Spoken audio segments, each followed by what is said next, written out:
In today's tutorial, we're going to look at the frozen ball off-angle throw shot. We will be studying the shot from 4 different positions with our cue ball. I'd like to get your feedback on these shots within the comments section. So now let's take a deep dive into these shots. So when 2 balls are frozen, how do we truly know the tangent line of the first ball? Well, here's a great way to make that determination. By positioning the joint of our cue over top of the 2 balls as they're aligned, the parting line will show the direction that the first ball will travel. So now let's bring in a close-up view of what it is that I'm talking about. Note here how I've projected a line perpendicular to the cue on the parting line at 90 degrees. This line shows the projected travel path for the yellow ball as it heads towards the corner pocket. And here you can see it's actually not aligned to the pocket. Even though the shot is not lined up, I will be showing how we can manipulate the travel path of the object ball in this video. Before we get into our first 4 shots, I wanted to include this bonus throw shot. Although this throw shot is different than the first 4 I want to show you, every player should learn it. First, take note that the alignment of the 2 balls is at the point of the pocket and not into the pocket.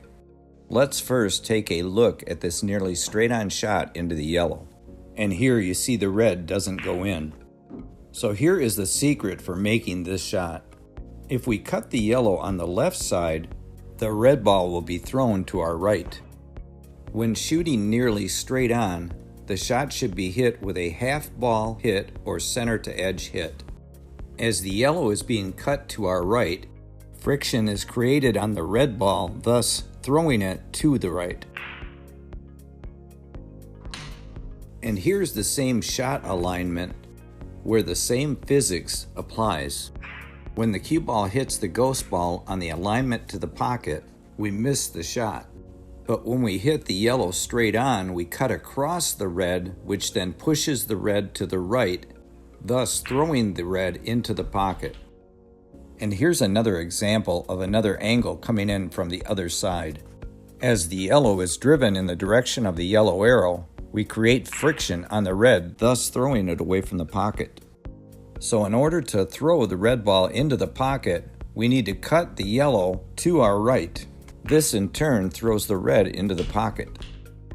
This now brings us to the first shot of the 4 I've shown earlier in the video. I want you to take note of the cut position that I'm applying here in order to throw this ball into the pocket. And here I'll do a stop action so you can see where I'm hitting on the left side, or my left side, of the yellow. At this angle, I'm looking to hit center to edge in order to throw the yellow into the pocket. So what happens if I hit the yellow dead straight? Remember when I lined up the joint of my cue earlier on in the video? With a straight on hit from this angle, the yellow will follow the tangent line. Now let us look at a long range, straighter shot into the corner pocket. Something that I found to be very interesting with this shot and the one before it, when using left or right side spin, it doesn't affect those shots. And here's a look at our longer, straighter shot as we successfully pocket the yellow. And now let's take a look at the shot when we hit it a little more full.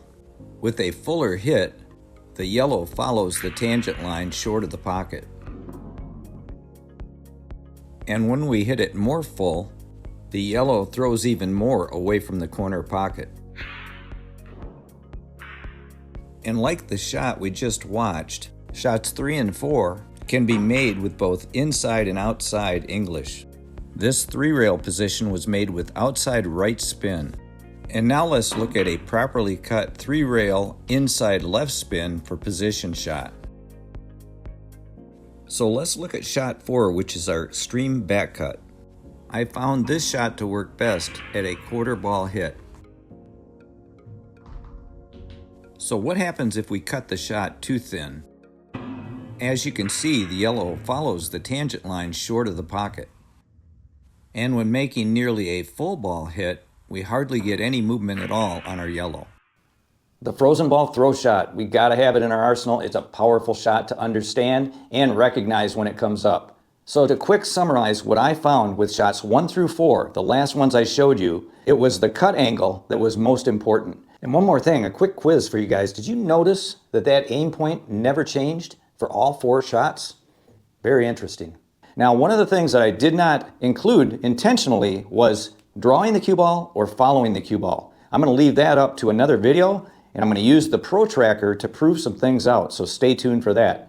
Leave some questions and comments in the comments section below. I'll answer every one, and please share this video as it helps my channel and it'll help other players. And if you'd like to see another informative tutorial, watch this one right here. And until next time, like I always say, keep on practicing.